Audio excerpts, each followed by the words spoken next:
আমরা শুরু করে দিচ্ছি। আর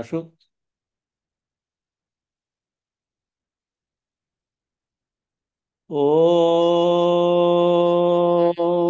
আসতো মা সদ্গময় তমসো মা জ্যোতির্গময় মৃত্যোর্মামৃতম গময়।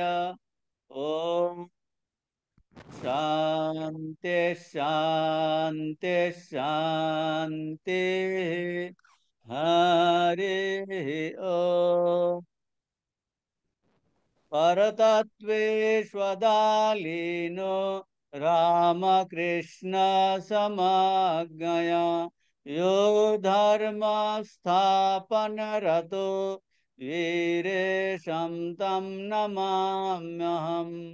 नमः श्री यतिराजाय विवेकानंद सूरये सच्चित् सुख स्वरूपाय स्वामिने तापहारिणे। শুভ বিদায়, প্রীতি, শুভেচ্ছা, ভালোবাসা, শ্রদ্ধা। সবাই ভালো থাকুন, আনন্দে থাকুন। আমরা এখন ক্লাসটা শুরু করছি।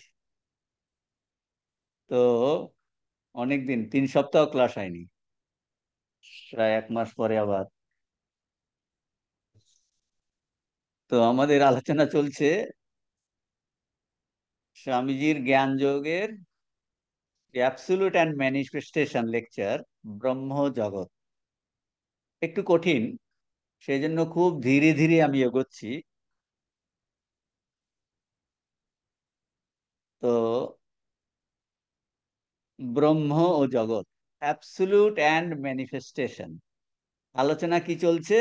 আলোচনা চলছিল, বলছেন যে এই এটা হলো অদ্বৈত বেদান্তের একটা বিষয় স্বামীজি আলোচনা করছেন।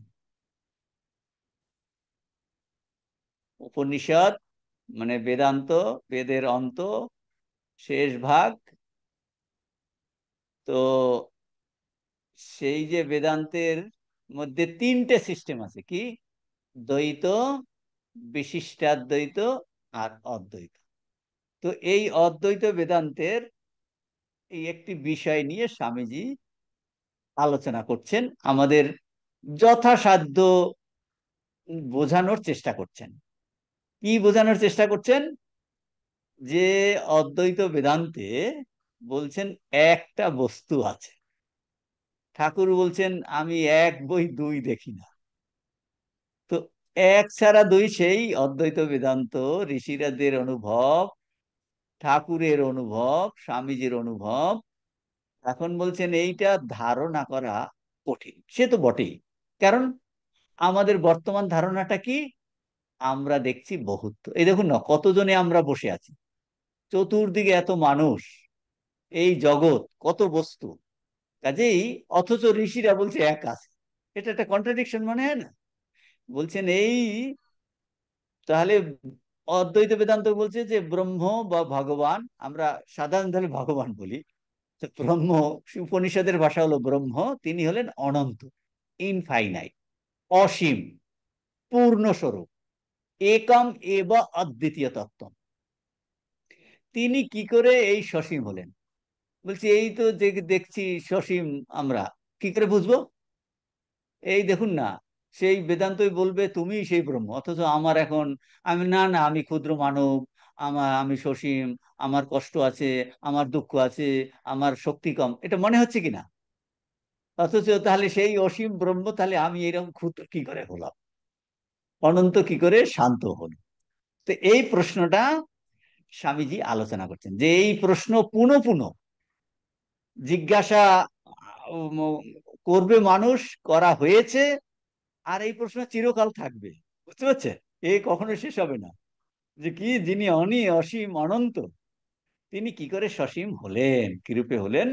এই প্রশ্নটা নিয়ে স্বামীজি এই এখানটায় আলোচনা করছে, যে আমরা কি করে আহ, ঠাকুর বলছে না হরি মহারাজকে, তুই জানিস বা না জানিস, তুই হরির দাস। বললে আমি তো জানি না। বলছে এখানে এলে এত উৎসাহ আসে, বা ওখানে কলকাতাতে ফিরে গেলে সব চলে যাবে। বলছে তা কি করে সম্ভব? কোনো বস্তুর, বলছে কোনো বস্তুর অস্তিত্ব তোমার জানার তুমি জানার উপর ডিপেন্ড করে না, বস্তুটা তো আছেই। তো এইরকম এক বস্তু আছে, আছে। এখন বর্তমানে আমাদের অভিজ্ঞতা সেইটা স্বামীজি আলোচনা করছে। আমরা অনেক কিছু কিছু কিছু স্বামীজিকে ধরে ধরে আলোচনা করছিলাম। এখন আমরা যেখানটায় এসেছি, পেজ নাম্বার বাংলা বইয়ের 88 পৃষ্ঠা, 145, 144, 145 ইংরেজি। তো 88 পৃষ্ঠাতে আমরা পুরোটা প্রথম থেকে আবার যাচ্ছি না, এখানে কিছুটা সিনপসিস আবার এখন করে দিচ্ছি। তো স্বামীজি এই যে দেখুন বইতে, বাংলা বইয়ে 88 পৃষ্ঠাতে স্বামীজি বলছেন কি, অতএব প্রথমত আমরা দেখিতেছি পূর্ণ সত্তা হইতে কিরূপে জগৎ হইল, এই প্রশ্নই স্ববিরোধী। আর দ্বিতীয়ত আমরা দেখিতে পাই অদ্বৈতবাদে ঈশ্বরের ধারণা এই একত্ব।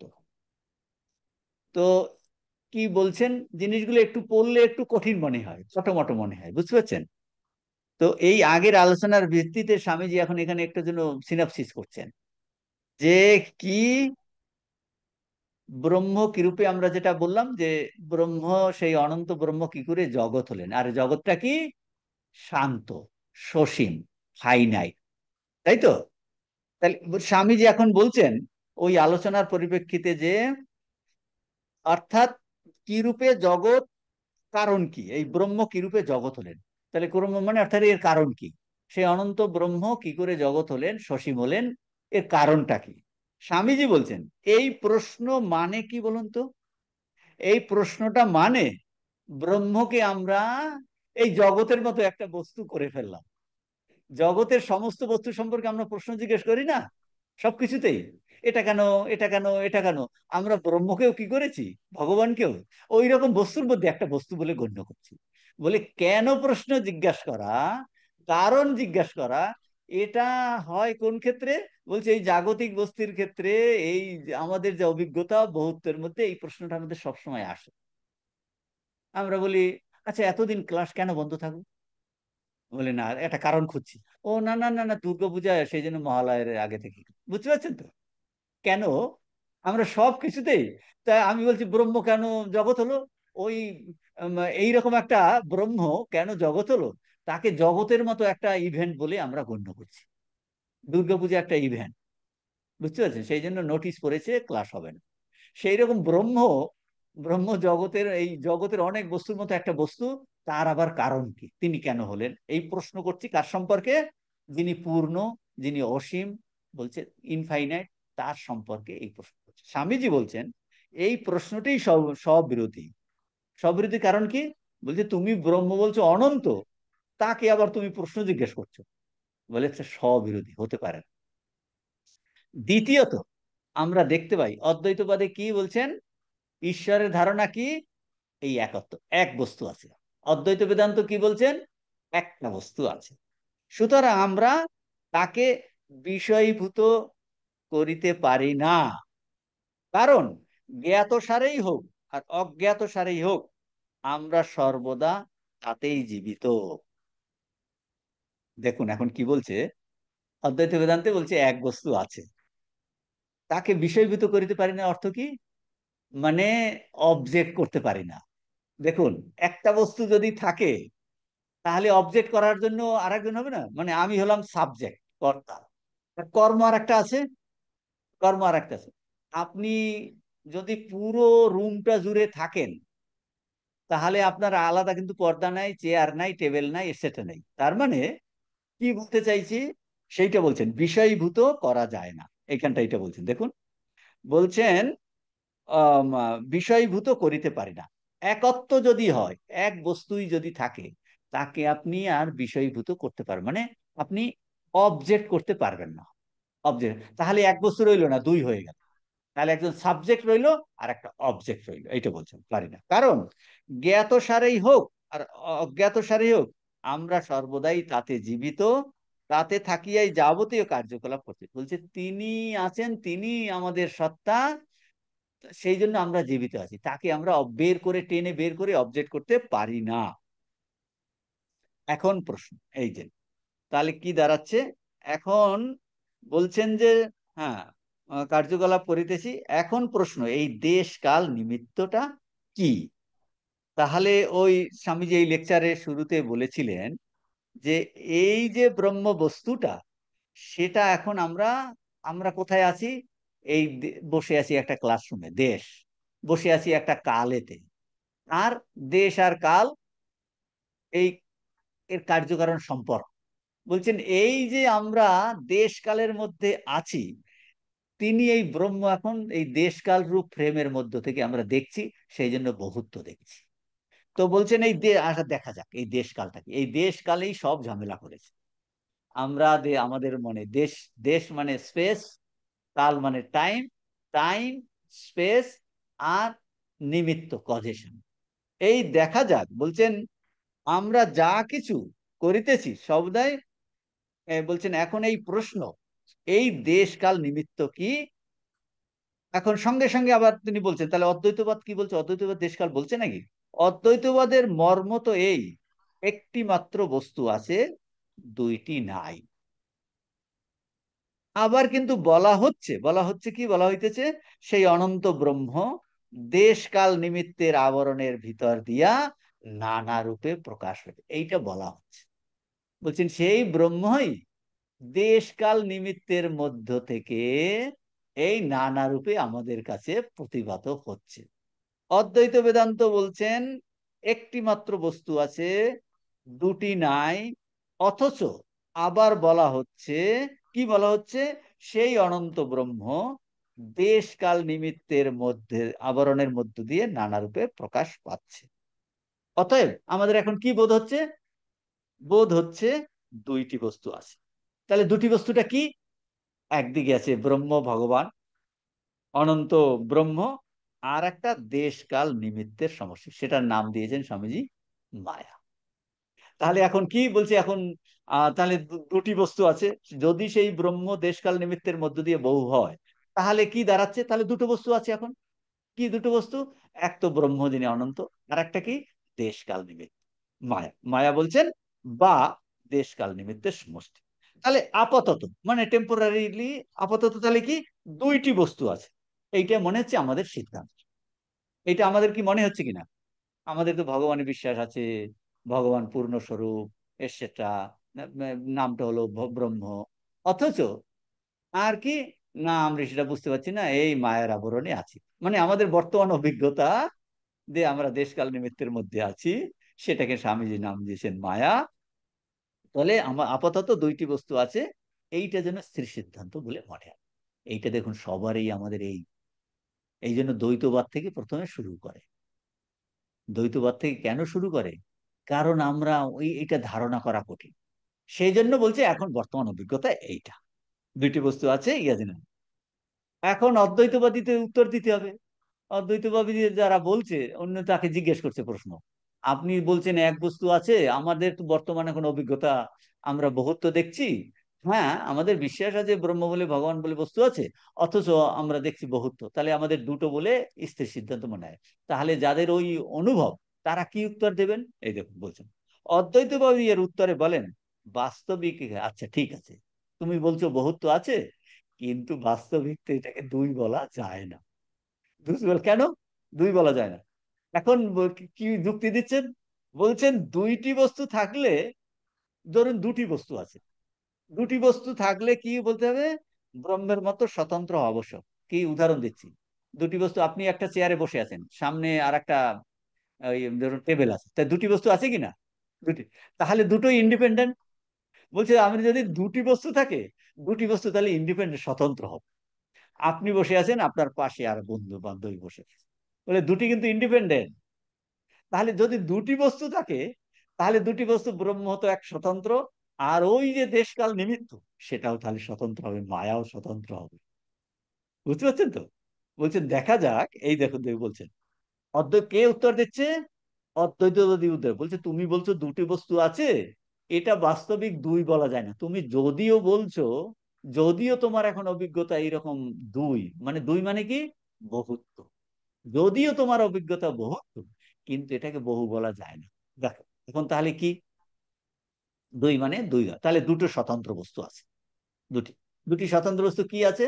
একদিকে ব্রহ্ম হলো স্বতন্ত্র, সেই রকম স্বতন্ত্র আবশ্যক দুইটি বস্তু থাকিতে হইলে উভয়েই ব্রহ্মের মতো স্বতন্ত্র হওয়া আবশ্যক, যেন উহাদের উপর কোনো, মানে আর এর উপর কোনো নিমিত্ত কাজ করবে না।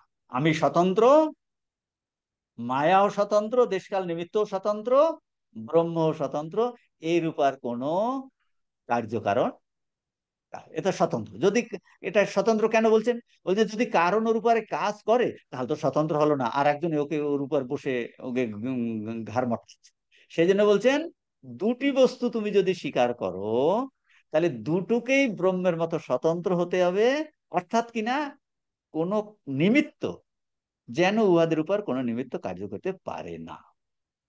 এখন দেখুন, এখন স্বামীজি কি অ্যানালিসিস করছেন, বলছে আচ্ছা ঠিক আছে, বোঝা গেল। এখন দেখা যাক, ওই যে আর একটা বস্তু তুমি বলছো দেশকাল নিমিত্ত মায়া আছে, দেখা যাক এই দেশকাল নিমিত্ত মায়া এটা স্বতন্ত্র কিনা।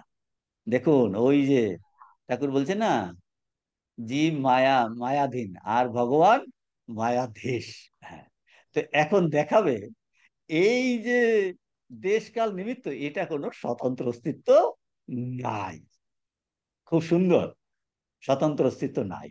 এই দেখবেন এর কনক্লুশন এত সুন্দর করবে না, একটু কঠিন মনে হলেও এইভাবে আমাদের এই আধ্যাত্মিক জীবনে একটু ধীরে ধীরে সূক্ষ্ম জিনিসের দিকে যাওয়া, বুঝতে পারছেন? অনেক সময় দেখবেন আমরা জব করছি, অনেকক্ষণ জব করে আর ভাল লাগছে না, বলছেন এই এই যে জ্ঞান চর্চাও কেন করা দরকার।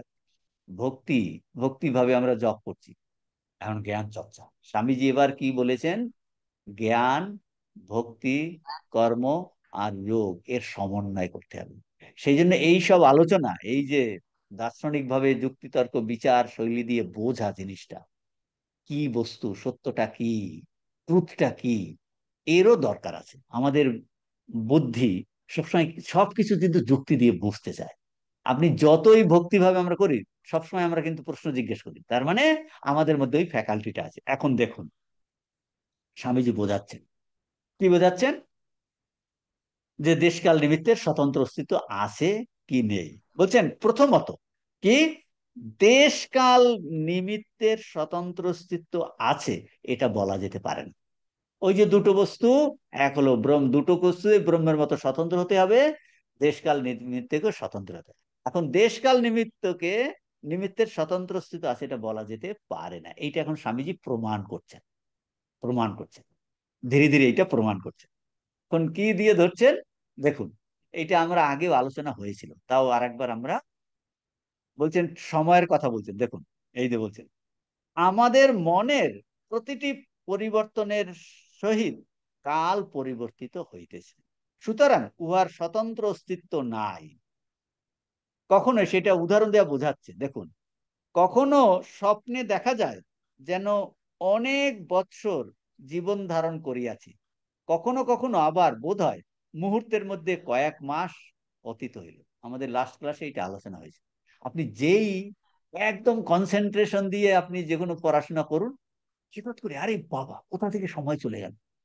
তার মানে দেখুন, বলছেন মুহূর্তের মধ্যে কয়েক মাস অতীত হলো, তার মানে আমাদের মনের পরিবর্তনের সঙ্গে কাল পরিবর্তিত হচ্ছে না। কখনো কখনো দেখা যায় সেকেন্ডের মধ্যে কত বছর, আমরা স্বপ্নেতে আমরা এক সেকেন্ডে হঠাৎ করে কত বছর চলে গেছে। সেটাও স্বামীজি বলেন, বোঝাচ্ছেন যে টাইমটা কি, মনের পরিবর্তনের সঙ্গে সঙ্গে কাল পরিবর্তিত হইতেছে। কাজেই কাল একটা ডিপেন্ডেন্ট। এটা দ্বারা স্বামীজি কি প্রমাণ করতে চাইছেন, কালের স্বতন্ত্র অস্তিত্ব নাই। টাইম, কাল ডিপেন্ডেন্ট। এ কিসের উপর ডিপেন্ডেন্ট, বলছে মনের পরিবর্তনের সঙ্গে ডিপেন্ডেন্ট। হম, স্বতন্ত্র অস্তিত্ব নাই। কখনো কখনো সেইটা বোঝাচ্ছেন স্বপ্নে দিয়ে। অতএব দেখা গেল কাল মনের অবস্থার উপর সম্পূর্ণ নির্ভর করিতেছে।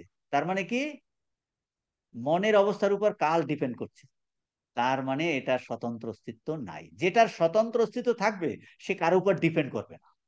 কিন্তু দেখা যাচ্ছে এই কখনো কখনো বলছেন বোধহয় মুহূর্তের মধ্যে কয়েক মাস অতীত হলো, আর অনেক বছর জীবন ধারণ করছি আমরা, দেখা যায় যে কখনো স্বপ্নে দেখা যায় যেন অনেক অনেক বছর জীবন ধারণ করেছি, আবার বোধহয় মুহূর্তের মধ্যে কয়েক মাস। তার মানে মনের অবস্থার উপর নির্ভর করছে। দ্বিতীয় আর একটা জিনিস বলছেন, দেখো, কখনো কখনো এমন মনে হয় সময়ের অস্তিত্ব, কালের জ্ঞান সময় সময় একেবারে অন্তরিত হয়, আবার অপর সময় আসিয়ে থাকে। দেখুন এইটা সময় সময় অন্তরিত হয় তো একদম মন কনসেন্ট্রেট হলে কালের জ্ঞান অন্তরিত হয়ে যায় অন্তরে। এই জন্য আমাদের কেন বলে মনটাকে কনসেন্ট্রেট করতে, যেই আমরা, বুঝতে পারছেন, এই কনসেন্ট্রেট করে করে কোথায় হয়, ওই যে যোগা চিত্তবৃত্তি নিরোধা, যোগা চিত্তবৃত্তি নিরোধ। যেই চিত্তের বৃত্তি, মানে ওটা মনের বৃত্তি, বলছেন মনের বৃত্তি যখন একদম শান্ত হয়ে যায়, বলছে ধীরে ধীরে আপনি সময়ের বাইরে চলে যাচ্ছেন। তখন সমাধি, সমাধিতে দেশকাল নিমিত্ত থাকে না। এইটাই তো ঠাকুর যে অহরহ সমাধিতে যাচ্ছে, কোথায় দেশ কাল, কে কোথায় বসে আছে কি করছে কিছুটি নেই, এইটা বোঝাচ্ছেন। বলছেন কালের জ্ঞান সময় সময় অন্তরিত হয়। আমাদেরও এইরকম মন কনসেন্ট্রেট হলে, অভেদানন্দজি জীবনীতে আছে, উনি যখন ঝুঁসিতে ছিলেন এলাহাবাদে, বলছেন মন এত সূক্ষ্ম উচ্চতর, 10 ঘন্টা ধ্যান করতেন, 10 ঘন্টা। বলছে মনে হচ্ছে যেন সেকেন্ডের মধ্যে, বলছে এই ধ্যানে বসতেন, বিকাল হয়ে যেত। কিছু ঠাকুর 6 মাস নির্বিকল্প সমাধি, তার শিষ্যদের এরকম মন কনসেন্ট্রেট হলে আপনার সময়ের জ্ঞান থাকবে না, সময়ের বাইরে চলে যাচ্ছে। তো বলছেন কালের জ্ঞান সময় সময় একেবারে অন্তরিত হয়, আবার অপর সময় এসে থাকে।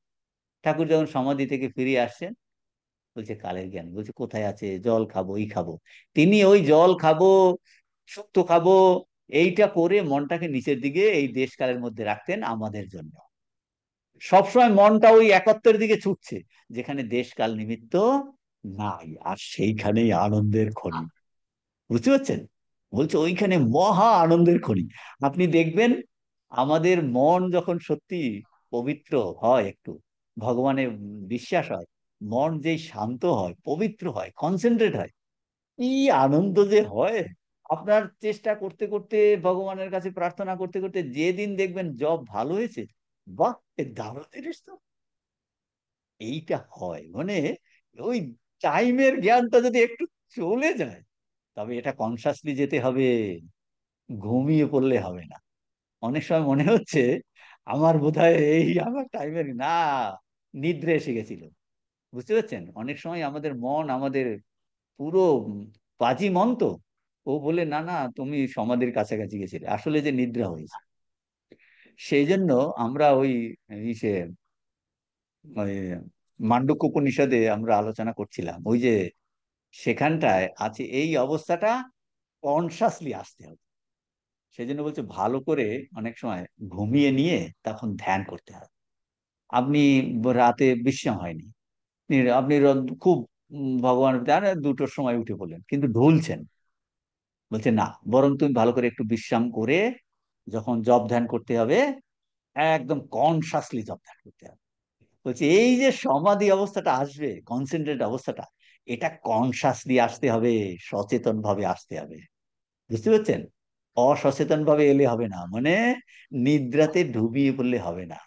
হ্যাঁ, এই জন্য বলছে অনেক সময় তুমি ওই জোর জার করে ওইভাবে না করে, শনৈ শনৈ, না ঘুমাবো না, বলছে না, শরীরকে বিশ্রাম দাও, বিশ্রাম দিয়ে ফ্রেশ হয়ে সুন্দর করে একদম কনসাসলি বসে জপ ধ্যান করো। হ্যাঁ, ওই কনসাসলি সমাধিতে যেতে হবে, কনসাসলি মনটাকে শুদ্ধ পবিত্র মনে। তো দেখুন, বলছেন কালের জ্ঞান সময় সময় একেবারে অন্তরিত হয়, আবার অপর সময় আসে। এখন এই কালটা বোঝালেন একটু। তার মানে এটা দ্বারা আমি কি বুঝলাম, কাল মানে টাইম ইজ ডিপেন্ডেন্ট, স্বতন্ত্র নয়। সেকেন্ড এখন দেশ নেই, এটা পরে আবার আসবে, বুঝতে পেরেছেন? কারণ এই জিনিসটা আমরা বুঝি না তো, স্বামীজি বারবার বোঝাচ্ছে। দেশ সম্বন্ধেও আমরা এইরূপ। বলছে এই দেশ বা স্পেস, এই দেশের স্বরূপ আমরা জানিতে পারি না, তথাপি উহার লক্ষণ নির্দিষ্ট করা অসম্ভব মনে হইলেও উহা যে রহিয়াছে তাহা অস্বীকার করিবার উপায় নাই। আমাদের বর্তমান অভিজ্ঞতা বলছে, বলছেন আমরা দেশটা যে কি, স্পেসটা যে কি, এটা ডিফাইন করতে পারি না, ডিফাইন করতে পারছি না।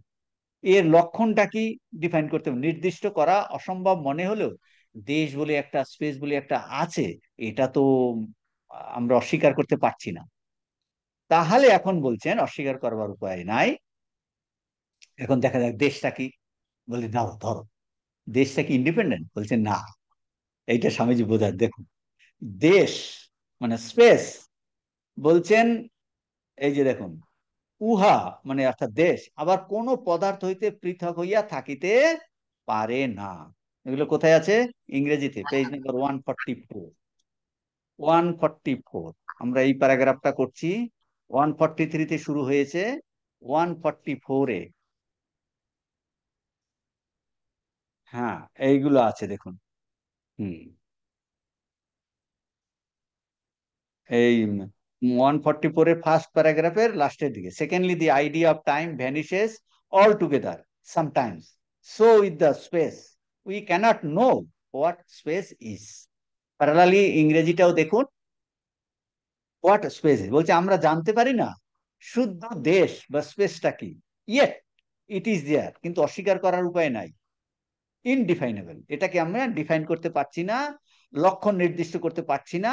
And can't exist separate from anything else, so ইত্যা কথা বলছে কোন জিনিস বাদ দিয়ে দেশের চিন্তা আমরা করতে পারি। এখন স্বামীজি আবার এই জিনিসটা টেক আপ করছেন, এখানে একটু সংক্ষেপে বলে দিলেন। আবার এখন দেখুন, বলছেন এই যে দেশকাল, বলছেন নিমিত্ত বা কার্যকারণ ভাব সম্বন্ধ এই রকম। এখন এই একটু আলোচনা করে স্বামীজি কি বলছেন, আলোচনাটা কিন্তু শেষ হয়নি, পরে আবার আসছে, পরে আবার আসছে। বলছেন এই দেশ কাল, বলছেন নিমিত্ত সম্বন্ধেও এইরূপ, মানে সেটাও স্বতন্ত্র নয়, কার্যকারণ ভাব সম্বন্ধেও এইরূপ। তাহলে তিনটে জিনিস, দেশ, কাল, নিমিত্তের ভিতর একটা বিশেষত্ব কি, পিকুলিয়ারিটিটা কি, দেখিতেছি যে উহারা অন্যান্য বস্তু হইতে পৃথক ভাবে অবস্থান করিতে পারে না। ওই এখন সেইটা আবার বোঝাচ্ছেন, আমি আগেরটাই ফিরে যাচ্ছি না, এখানে স্বামীজি আবার বোঝাচ্ছেন। তোমরা, ওই দেখুন দেশের কথা আবার বলছে, শুদ্ধ দেশ মানে পিওর স্পেস, শুদ্ধ দেশের বিষয় ভাবিতে চেষ্টা করো। আপনি একটা শুদ্ধ দেশের ব্যাপারে এক্ষুনি চোখ বুজে চেষ্টা করুন, স্পেস ভাবুন, আকাশ। আকাশ ভাবতে গেলেই আপনি দেখবেন উপরে তারা আছে, ও ঝিকমিক করছে। বা এখানে রুমের মধ্যে ভাবুন, স্পেস, রুমের মধ্যে ওদিকে আপনার দেয়াল আছে, দেয়ালের পরে এদিকে চেয়ার আছে, দেখুন। এই নিজের অভিজ্ঞতার দ্বারা বোঝার চেষ্টা করুন। যেই আপনি চোখ বুঝে পিওর স্পেসের কথা চিন্তা করতে শুরু করবেন, দেখবেন পিওর স্পেস চিন্তা করা যাচ্ছে না। কেন? চেষ্টা করেন, যাতে কোনো বর্ণ নাই, যার সীমা নাই, চারিদিকে কোনো বস্তুর সহিত যার সংস্রব নাই, দেখেন পিওর স্পেস চিন্তাই করতে পারছি না। কারণ স্পেস চিন্তা করলেই, চিন্তা করতে গেলেই ওই আকাশ আকাশ, ওদিকে দেখছি চন্দ্র, সূর্য, গ্রহ, নক্ষত্র, তার মানে কি আপনি এখান থেকে ওদিকে চলে গেছেন একটা সীমা। তার মানে পিওর স্পেস, শুদ্ধ দেশের কথা আমরা চিন্তাই করতে পারি না। একদম ধুধু করছে নীল আকাশ বলছি, তার মানে বর্ণ নাই, সীমা নাই, চারিদিকে কোনো বস্তুর সহিত যার কোনো সংস্রব নাই, উহার বিষয় চিন্তাই করিতে পারিবে না। তার মানে দেশটা কি, এইটা স্বামীজি বলছেন যে তোমাকে দেশের বিষয়ে চিন্তা করতে হলে তাহলে কি করতে হবে, দুটি সীমার মধ্যে অবস্থিত অথবা তিনটি বস্তুর মধ্যে অবস্থিত দেশের, স্পেসের বিষয়ে চিন্তা করতে হবে। এই দেখুন, যখনই আপনি স্পেস চিন্তা করবেন, আপনি সামনে থেকে দেখুন স্ক্রিনটা, মাঝখানে ঠিকই দেশ। তার মানে একদিকে একটা স্ক্রিন আছে, আপনি বসে আছেন একটা চেয়ারে, তার মানে কি দুটোর মধ্যে ডিস্টেন্স, দুটো বস্তুর মধ্যে ডিস্টেন্স হলো দেশ। তার মানে আপনি দেশকে কিভাবে ডিফাইন করছেন, দুটো ডিস্টেন্স বিটুইন টু পার্টিকেল, দুটো বস্তু, এইভাবে আপনি ডিফাইন দেখেন। এই অভিজ্ঞতা দিয়ে বুঝুন, এগুলো এমনি একটু চিন্তা করলেই বুঝতে পারবেন, দেখুন কঠিন কিছু নয়, কঠিন কিছু নয়। কেন এগুলো স্বামীজি আলোচনা করছেন? আলোচনা করার উদ্দেশ্য দেখাচ্ছেন দুটি বস্তু নাই, এইগুলো সব দেশকাল নিমিত্তের মধ্যে ব্রহ্ম যে বহুত্ব হয়েছে, দেশকাল নিমিত্তের স্বতন্ত্র অস্তিত্ব নাই, এইটা বোঝানোর জন্য এক একটা জিনিস নিয়ে আলোচনা করছেন। আপনি বলতে পারেন, মহারাজ আমার এর নিয়ে ভগবান লাভের সঙ্গে কি সম্পর্ক? আরে ভগবান লাভের সঙ্গে এটা সম্পর্ক আছে, এটা আসবে। এইটা প্রথমে একটু বোঝার চেষ্টা করুন, দেখবেন খুব সম্পর্ক আছে। তো কি বলছেন? দেশের বিষয়ে চিন্তা করতে হলে তাহলে দুটি সীমার মধ্যে অবস্থিত, বা তিনটি বস্তুর মধ্যে অবস্থিত দেশের বিষয়, তিনটে বস্তুর মধ্যে, উপরে ছাদ, এদিকে সামনে স্ক্রিন, আপনি তিনটে বস্তুর মধ্যে অবস্থিত অবস্থাকে আপনি দেশ বলছেন, এইটার কথা বলছেন না। অতএব দেখা যাচ্ছে দেশের অস্তিত্ব তাহলে কিসের উপর? অন্য বস্তুর উপর নির্ভর করছে, এইটাই স্বামীজি বলছেন, পেজ নাম্বার ইংরেজিতে 145। তো দেশের কথা, তো এইটার কথা বলছেন, টাইমের কথাও এইটা তখন বলছেন, টাইম, টাইমটা ওই ওখানটায় দেখুন, দেশ, শুদ্ধ দেশ 145-এ এটা এগুলো আছে, 155, এই যে as the absent, as the space 145 এর প্রথমেই আছে দেখুন। So you have to think of it as the space between two limits or between three objects. It has to be connected with some object to have any existence. দেশের কথা এটা বলি। So with time, বুঝতে পারছেন? এখন তা আবার না, ওই আবার আলোচনা করছেন সো উইথ টাইম, বলছেন so with time you can't have any idea. টাইমের কথা কিন্তু একবার আলোচনা হয়েছে, ওই স্বপ্ন দিয়ে বললেন এইগুলা, এখন আবার আলোচনা করছেন, বুঝতে পারছেন তো? You cannot have any idea of abstract time, but you have to take two events, one preceding and the other succeeding. আগের একটা ঘটনা আর পরের একটা ঘটনা, প্রিসিডিং সাকসিডিং। এই দেখুন প্রিসিডিং সাকসিডিং কি? আগে মহারাজের, আমি ভাবছি আপনারা কেন ক্লাসে আসছেন না, এতক্ষণ ধরে বসে আছেন, তার মানে কি? প্রিসিডিং, প্রিসিডিং একটা ঘটনা, ক্লাস হচ্ছিল, আর এখন একটা ক্লাস হচ্ছে সাকসিডিং। এই দুটোর মধ্যে গ্যাপ 8 ঘন্টা হয়ে গেছে, বুঝতে পারছেন তো? ওখানে একটা ক্লাস, একটা ঘটনা, এখন একটা ক্লাস শুরু হতে যাচ্ছে, একটা ঘটনা, এই দুটোর মধ্যে এই দেখুন বলছেন টেক টু ইভেন্টস, দুটো ইভেন্ট, ওখানে একটা ক্লাস, এখানে একটা ক্লাস, দুটো event, one preceding the other succeeding, and join the two events by idea of succession. ও এতক্ষণ সময় চলে গেল, আইডিয়া অফ সাকসেশন। সূর্য উদয় হলো সকালবেলাতে, সূর্য অস্ত হলো, আইডিয়া অফ সাকসিডিং, তারপর বয়ে গেল। তার মানে দুটো ইভেন্ট, দুটো ইভেন্টের ওয়ান প্রিসিডিং, একটা আগের ঘটনা আর একটা পরের ঘটনা নিয়ে মাঝখানটাকে আমরা যেটা, এইটাকে বলেন the time is the gap between the two event, সেটা হলো time, and join two events by the idea of succession, সেটাকে আমরা টাইম বলছি। তাহলে time depends on two events, দুটো ইভেন্টের মধ্যে টাইম ডিপেন্ড করে, two events, just as space has to be related to outside of it. দেখুন দুটোর মধ্যে তফাৎ কি? স্পেসকে, দেশকে আমরা কি করছি, দুটো অবজেক্ট, ওই যে সামনে স্ক্রিন, আপনি এখানে বসে আছেন, মাঝখানটা অবজেক্ট, বা উপরে ছাদ, বলছে দুটো বা তিনটে অবজেক্টের মধ্যে, সেটাকে আমরা। আর টাইমটাকে কি করে ডিফাইন করছি? বলছে time depends on two events, just as space has to be related to outside of it. কাল সম্বন্ধেও এইরূপ, শুদ্ধ কাল সম্বন্ধে তুমি কোনো ধারণা করতে পারো না। এক্ষুনি আপনি এক্সপেরিমেন্ট করে দেখুন, চোখ বুজে আমি একদম সময়ের কথা চিন্তা করব, চোখ বুজে সময়ের কথা চিন্তা করুন। ও সকাল 5টা, আরে সকাল 5টা মানে কি? আপনি একটা ঘটনার বলে, আরে আমি তো সকালবেলাতে 5টার সময় উঠেছিলাম বা 6টায় উঠেছিলাম, মানে আপনি শুদ্ধ কাল চিন্তা করতে পারবেন না। যে কোনো একটা ইভেন্ট আপনাকে চিন্তা করতে হবে, যে কোনো একটা ইভেন্ট চিন্তা করতে হবে। হ্যাঁ, বলছি শুদ্ধ কাল, একদম অ্যাবস্ট্রাক্ট টাইম আমরা ভাবতেই পারি না, কোনো ইভেন্ট দিয়ে ওইগুলো ভাবি, কোনো ইভেন্ট দিয়ে ভাবি। তো তার কথা বলছেন যে শুদ্ধ কাল সম্বন্ধে তুমি কোনো ধারণা করতে পারো না, কালের ধারণা করতে হলে তোমাকে একটা পূর্ববর্তী আর একটা পরবর্তী ঘটনা নিতে হবে। এবং কালের ধারণার দ্বারা ওই দুটিকে যোগ করতে হবে। এখন আপনি এখানে বসে আছেন, এখন ধরুন বাজে কটা, এখন বাজে 7টা 11, আর ভোরের ভোরের 5টা চিন্তা করুন, বা দুপুরের, তার মানে কতগুলো এই ঘটনা পরম্পরার দুটোকে আমরা এইভাবে নিই। ও তার মধ্যে অনেক ঘটনা ঘটে গেছে, তো এত এত এত হয়েছে, এখন 7টা 11 বাজে। তো কালের ধারণা ওই দিকে যোগ করতে হবে, এবং কালের ধারণার দ্বারা দেশ যেমন কি, দেশ যেমন বাইরের দুটো বস্তুর উপর নির্ভর করছে, কালও তেমনি দুটি ঘটনার উপর নির্ভর। তার মানে এর দ্বারা স্বামী কি প্রমাণ করতে চাইছেন, সবসময় ওইটা মনে রাখবেন। দেশ কাল নিমিত্তের স্বতন্ত্র অস্তিত্ব নাই, এইটা প্রমাণ করবে। নিমিত্ত, তাহলে দেশকাল আলোচনা হয়ে গেল, এখন আসছে নিমিত্ত। দেখো এগুলো কোথায় আছে, 89 পৃষ্ঠাতে এইগুলো আছে, দেখো 89 সেকেন্ড প্যারাগ্রাফের লাস্টের দিকে। আহ হম কাল সম্বন্ধে তদ্রূপ শুদ্ধ কাল তুমি করতে পারবে না, কালের দ্বারা ওই দুটিকে যোগ করতে হবে, দেশ যেমন বাইরের দেশে হ্যাঁ। আর নিমিত্ত, এই দেখো নিমিত্ত বা কার্য কারণ ভাবের ধারণা এই দেশ কালের উপর। নিমিত্তটা বলছি, নিমিত্তের আলাদা অস্তিত্ব নাই, ওটা ওই দেশ আর কালের উপরেই নিমিত্ত করে। কারণ দেশ আর কালের উপরে, কারণ এই যে উদাহরণ দিচ্ছি, উম, আমরা এখানে ক্লাসে দেরিতে এসেছি, আমরা জিজ্ঞেস করি না, আচ্ছা আমি আপনাকে জিজ্ঞেস আপনার দেরিতে আসার কারণটা কি, বলে না মহারাজন একটু একটু ক্লাস বেশি টেনে দিয়েছেন তো, সেইটা হলো কারণ।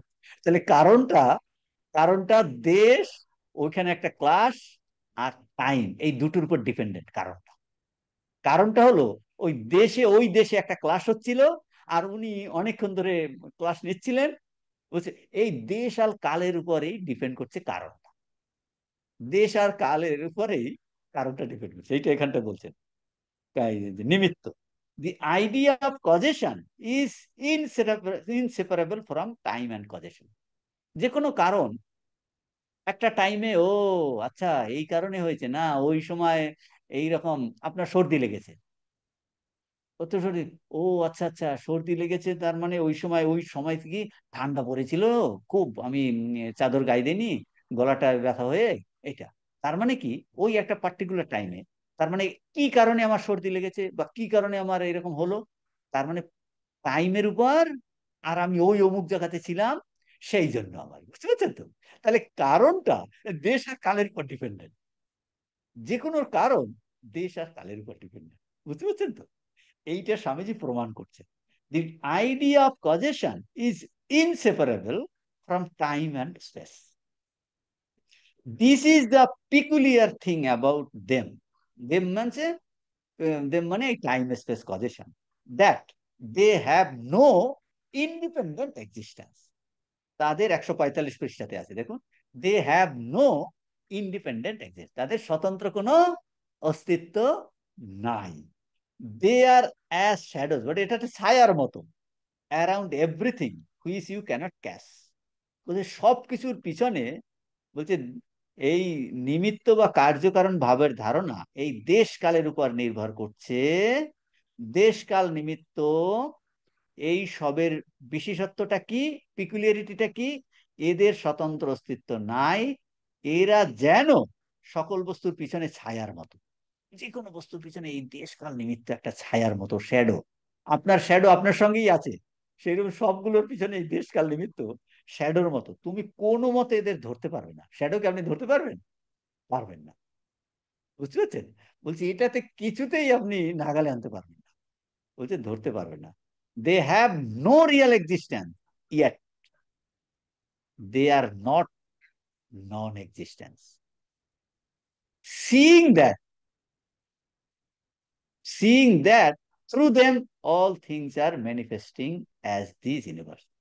বলছে তাদের কোনো ঠিক ঠিক অস্তিত্ব নাই। এই এখানটা কোনটায় আছে, ছায়ার মতো, তুমি কোনো মতে, হ্যাঁ বলছেন, হ্যাঁ কার্যকারণ ভাব দেশকাল নিমিত্তে এইগুলির উপর বিশেষত্ব এই যে উহাদের স্বতন্ত্র সত্তা নাই। এখানে আর একটা এক্সট্রা জিনিস আছে, এই চেয়ারখানা বা ওই দেওয়ালটার যে উপস্থিত্ব আছে, উহার তাহাও নাই। ইহারা যেন সকল বস্তুর পিছনে ছায়ার মতো, তুমি কোনো মতে উহাদিকে ধরিতে পারো না, উহাদের তো কোনো সত্তা নাই, এই যে বলছেন ওদের ইটি they have no real existence, আবার উহারা যে কিছুই নয় তাহাও বলিতে পারো না। দেশকাল নিমিত্ত নাই একদম, এটা আপনি বলতে পারছেন না। কারণ তার মধ্য দিয়ে, কারণ উহাদের ভিতর দিয়েই জগতের প্রকাশ হচ্ছে। এই যে আমাদের জগৎ দেখছি, বলছে ওই দেশকাল নিমিত্তের মধ্য থেকে তার প্রকাশ হয়েছে। তো এখন এইটার কথা বললেন যে কোনো সত্তা নাই, আবার এটা এইটাই যারা বিবেক চূড়ামণি পড়ছেন এখানে কেউ, বিবেক চূড়ামণি, হ্যাঁ, ওখানে এই জিনিস বলা আছে, বলুন ওই শঙ্করাচার্য মায়ার ডেফিনেশন দিয়েছেন ওখানে। অজ্ঞান, সন্নাপ্য সন্নাপ্য উভয়াত্মিকানো, ভিন্নাপ্য ভিন্নাপ্য উভয়াত্মিকানো। বলছে এটাকে সৎ বলা যাবে না, অসৎ বলা যাবে না। বিবেক চূড়ামণিতে এইটা, এটাকে সৎ বলা যাবে না, আছে বলে, অথচ নাইও বলা যাবে না। বুঝতে পারছেন? সান্নাপ্য সান্নাপ্য উভয়াত্মিকানো, ভিন্নাপ্য ভিন্না। বলছে এটা সৎ নয়, আবার সৎ মানে আছে বলাও যাবে না, মায়া আছে বলা যাবে না, কারণ জ্ঞান হলে মায়া নাই। আবার নাইও বলা যাবে না, কারণ আমি অনুভব করছি এখন, আমি অনুভব করছি মহারাজ আমার খুব বুঝতে পারছি না কিছু, অজ্ঞান, দুর্বলতা, এটা অনুভব করছি।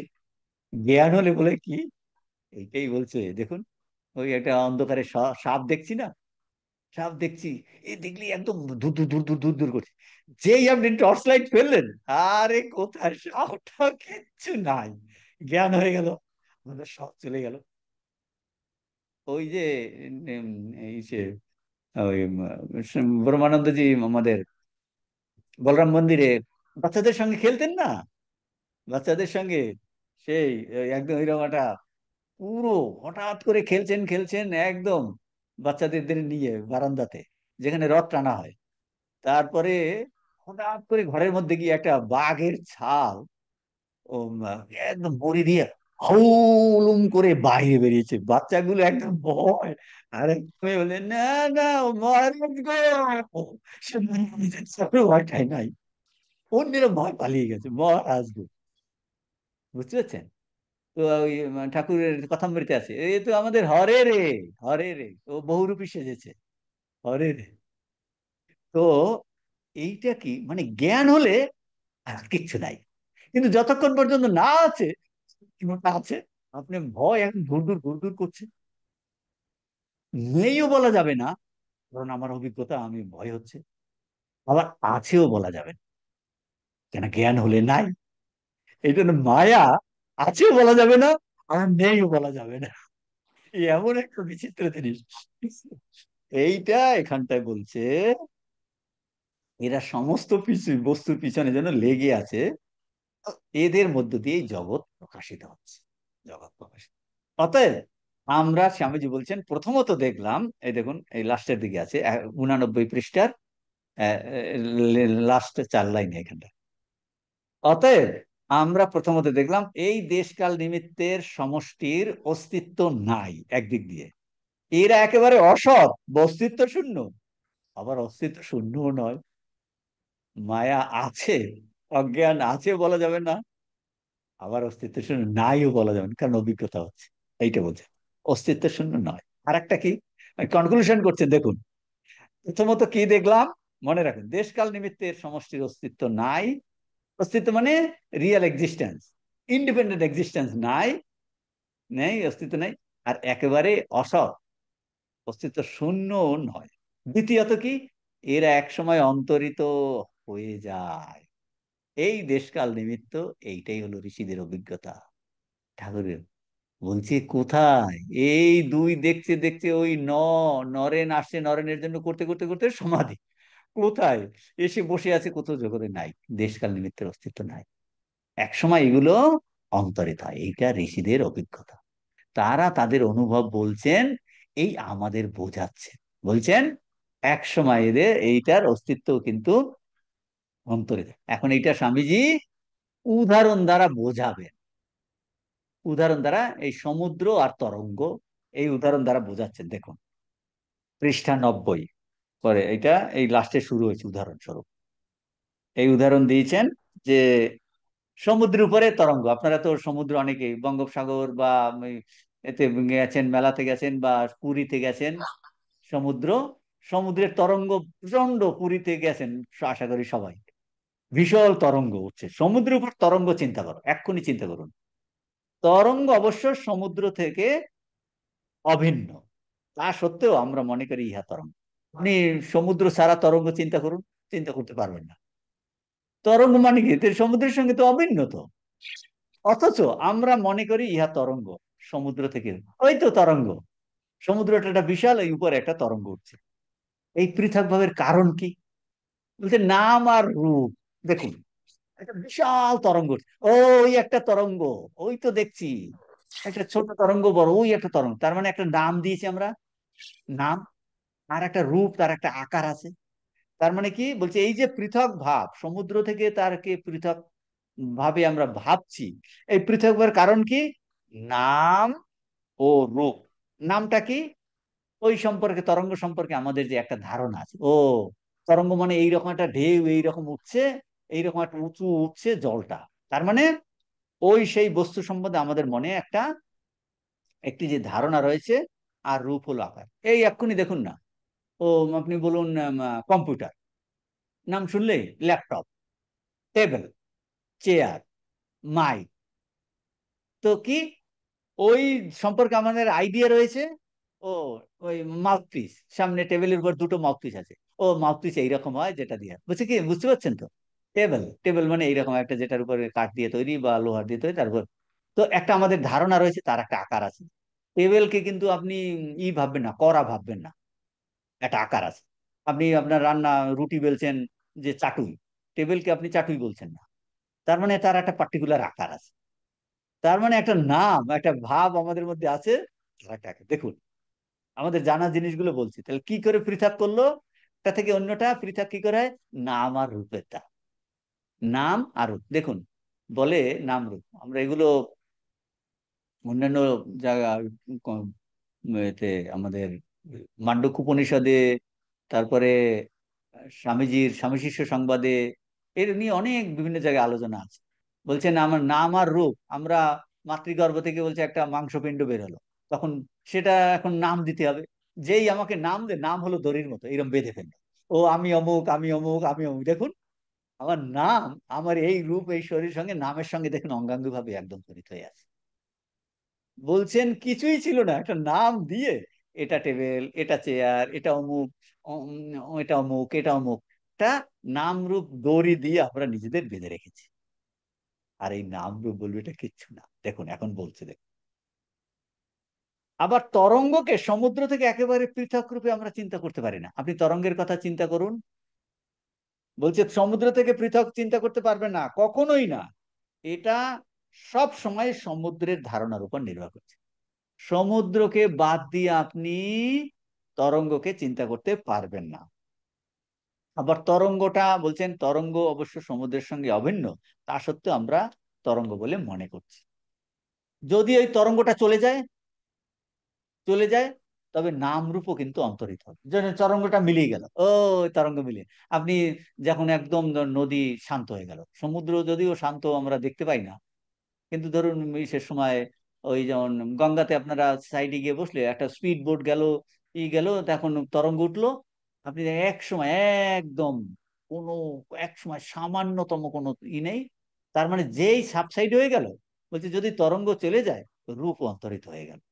কিন্তু ওই রূপটি যে একমাত্র ভ্রামাত্মক ছিল তা নয়। যতদিন তরঙ্গ ছিল, বলছে রূপটা ওই রকম একটা রূপ নিল তো, যতদিন ওই তরঙ্গ ছিল ততদিন ওই রূপটিও ছিল। তোমাকে বাধ্য হয়ে ওই রূপ দেখতে হতো। বলছে, ইহাই মায়া। বলছে ওই ইহাই মায়া। বলছে এখন এই উদাহরণটা দিয়ে, মানে তরঙ্গকে আপনি আলাদা নাম দিচ্ছেন, আর ওই তো তরঙ্গ এটা, অথচ সমুদ্র থেকে আপনি আলাদা, সমুদ্রকে বাদ দিয়ে তরঙ্গকে চিন্তা করা যাবে না, অথচ আমরা তরঙ্গ বলছি। তরঙ্গ যেই মিলিয়ে গেল, তরঙ্গ চলে যায়, রূপ অন্তরিত হলো। আর এখন ওই রূপ যে আগে দেখেছিলাম, এটা একমাত্র ভ্রমাত্মক ছিল তাও বলা যায় না। যতক্ষণ তরঙ্গ ছিল, যতদিন তরঙ্গ ছিল, ততদিন ওই রূপটিও ছিল, বাধ্য হয়ে আমাকে এই রূপ দেখতে হচ্ছে। এখন এই উদাহরণটা দিয়ে অ্যাপ্লাই করছেন, অ্যাপ্লাইং দিস এক্সাম্পল কিসের ক্ষেত্রে? ব্রহ্ম আর জগতের ক্ষেত্রে। বুঝতে পারছেন তো? ওইটা অ্যাপ্লাই করছেন। অতএব এই সমগ্র জগৎটা কি বলছে, এই সমগ্র জগৎ যেন সেই ব্রহ্মের একটা বিশেষ রূপ, ওই তরঙ্গটা একটা বিশেষ রূপ কিনা।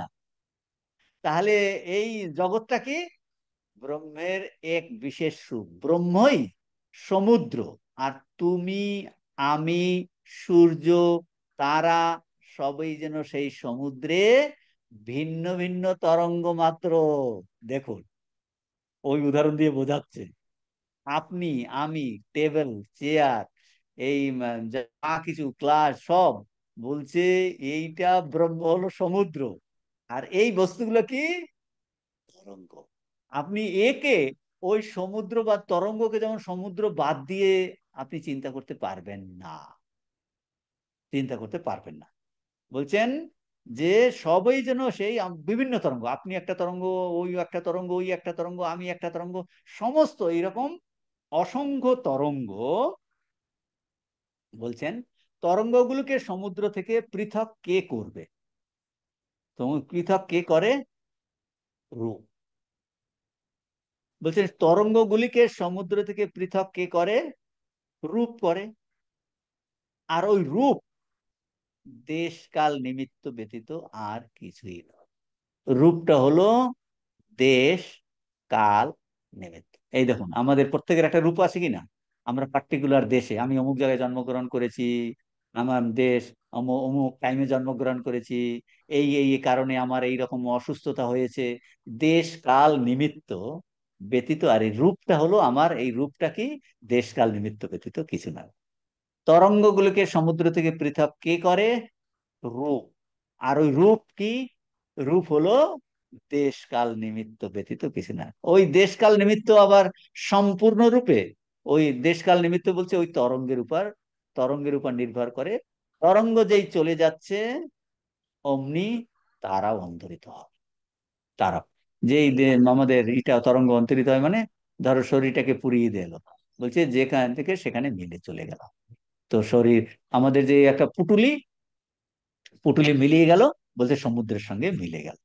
বলছেন ওই দেশ কাল নিমিত্ত সম্পূর্ণরূপে তরঙ্গের উপর নির্ভর করে। তো তরঙ্গই চলে যায় অমনি তারাও অন্তরিত হয়, তারা অন্তরিত হয়। তাহলে কি দাঁড়াচ্ছে? এই সংক্ষেপে এখানে স্বামীজি বলে দিচ্ছেন, সঙ্গে সঙ্গে চলে এসছেন আমাদের ক্ষেত্রে। সেই রকম বলছে আমরা যে আত্মাস্বরূপ জীবাত্মা, যখন এই মায়া দেশ কাল নিমিত্ত পরিত্যাগ করে, তখনই তার পক্ষেও অন্তরিত হয়ে যায়, সে মুক্ত হয়ে যায়, মুক্ত হয়ে যায়। আমাদের সমুদায় চেষ্টা, এই দেখুন আধ্যাত্মিক জীবনের কানেকশন এখন আসছে। এতক্ষণ বলার পরে এখন কানেকশন দেখাচ্ছেন স্বামীজি। স্বামীজি এখন কানেকশন দেখাচ্ছেন, দেখেন খুব সুন্দর কানেকশন দিচ্ছেন। আমরা এখন কি, আমরা নিজেদের ক্ষুদ্র গণ্ডি, আমি জীবাত্মা, আমার শরীর আছে, আমার মন আছে, আমার বাসনা আছে। বলছে আমরা কি, ওই জীবাত্মা যখন ওই মায়া পরিত্যাগ করে, মানে দেশকাল নিমিত্তকে দেশকাল নিমিত্তের রূপ এই পরিচ্ছদ নেওয়ার জন্য আমার এই সীমিত ভাবটা এসেছে। বলছে এই মায়া দেশকাল নিমিত্ত যখন পরিত্যাগ করে, তখন তার পক্ষে উহা অন্তরিত হয়ে যায়। জীবাত্মা যখনই এই মায়া পরিত্যাগ করে, অর্থাৎ দেশকাল নিমিত্ত পরিত্যাগ করে, তখন ওর পক্ষে অন্তরিত হয়ে যায়, সে মুক্ত হয়ে যায়। আমাদের সমুদয় চেষ্টা তাহলে আমরা কি, সমুদায় খুব ইম্পর্টেন্ট এখন, এই যে এই দেখুন আমাদের সমুদায় চেষ্টা। হুম, আমাদের সমুদায় চেষ্টা কি বলছেন এই 90 পৃষ্ঠাতে, আমাদের সমুদায় চেষ্টাই এই দেশকাল নিমিত্তের উপর নির্ভরশীলতা থেকে নিজেকে রক্ষা করা। এরা সর্বদাই আমাদের উন্নতির পক্ষে বাধা দিচ্ছে, আর আমরা সর্বদাই এদের কবল থেকে নিজেদের মুক্ত করতে চেষ্টা করছি। দেখুন স্বামীজি কি করে এর মধ্য থেকে এইটা বার করছেন। বলছেন যে আমরা কি চেষ্টা করছি, এই দেশকাল নিমিত্তের বাধা থেকে আমরা নিজেদের মুক্ত করার চেষ্টা করছি, নিমিত্তের উপর নির্ভরশীলতা থেকে আমরা নিজেকে রক্ষা করার চেষ্টা করছি। দেশ কাল নিমিত্তের উপর নির্ভরশীলতা থেকে নিজেকে রক্ষা করা। এরা সর্বদাই আমাদের উন্নতির পক্ষে বাধা দিচ্ছে, দেশ বাধা দিচ্ছে, কাল বাধা দিচ্ছে, এবং আমরা সর্বদাই এদের কবল থেকে নিজেদের মুক্ত করার চেষ্টা করছি। সেই জন্যই তো যে দেখুন, আমি দেশকাল নিমিত্ত কি, একটা ঘরে আমার স্যাঁতস্যাঁতে ঘরে আপনি থাকেন, যে আমরা কি চেষ্টা করছি, আমরা আমার যাতে ঠান্ডা না লাগে সেই জন্য মাফলার বাঁধছি। তার মানে কি, আপনি কি করতে চাইছেন? দেখুন দৈনন্দিন জীবনে এগুলো কাজে লাগছে যে কোনো সময়। পরে স্বামীজি আরো উদাহরণ দ্বারা বোঝাবেন এগুলো।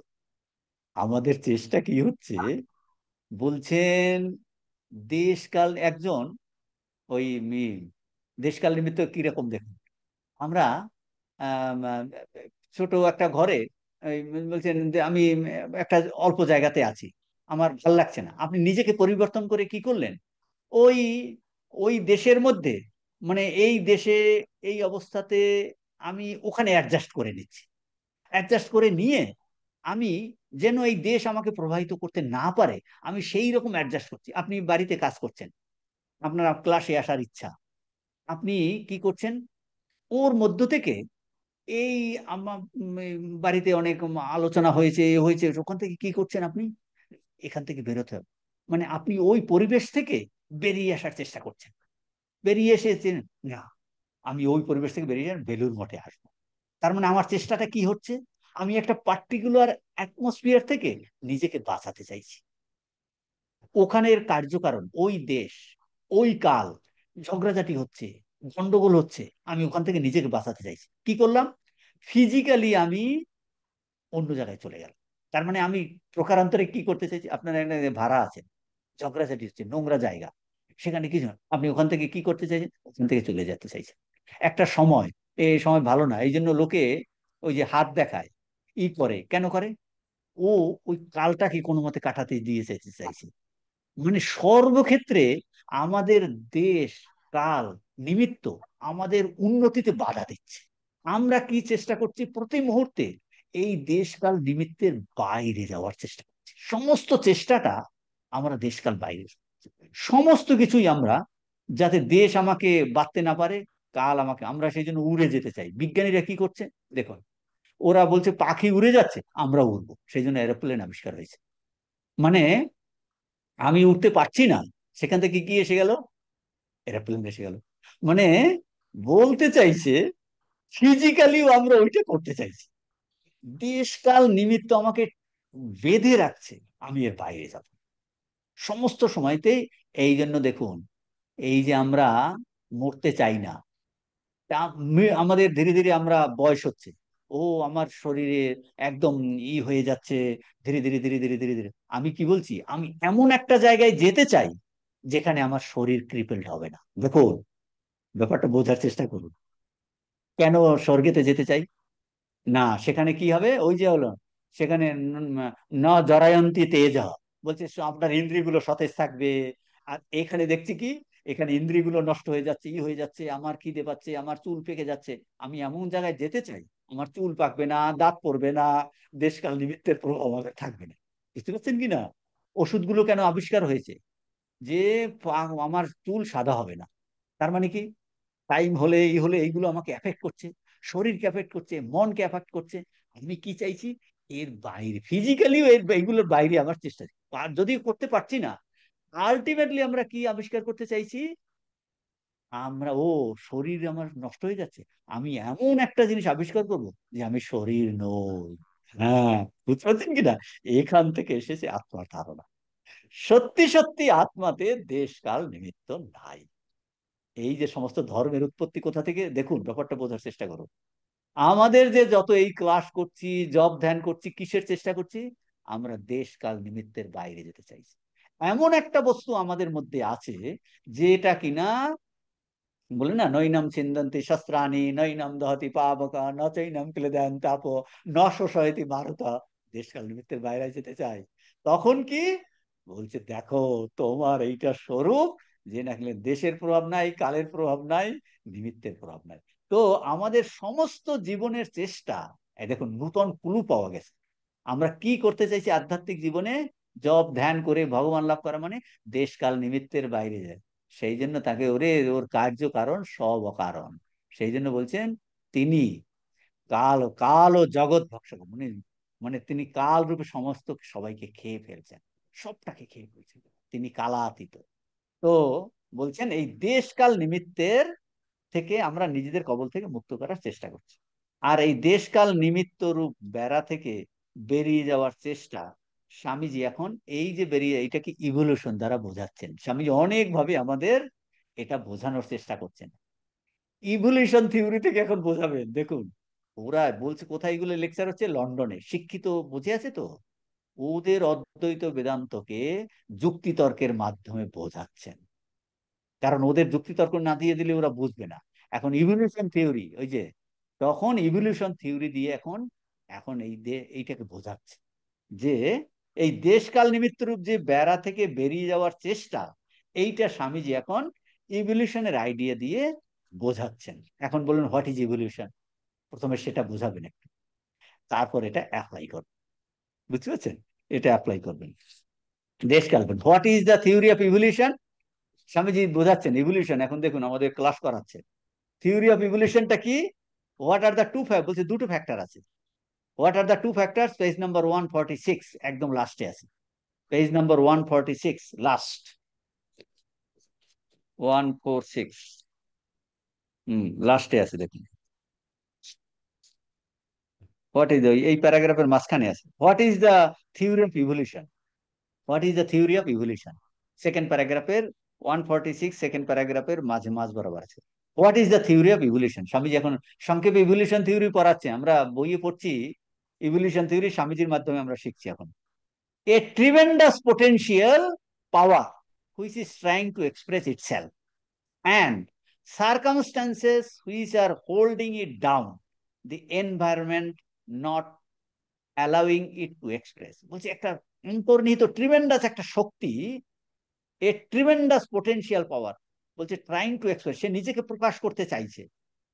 বলছেন পণ্ডিতেরা ক্রমবিকাশ কাকে বলেন, পৃষ্ঠা 90, পৃষ্ঠার দ্বিতীয় পরিচ্ছেদ, বাংলাতে 90 পৃষ্ঠার, ওটার বাংলাটা।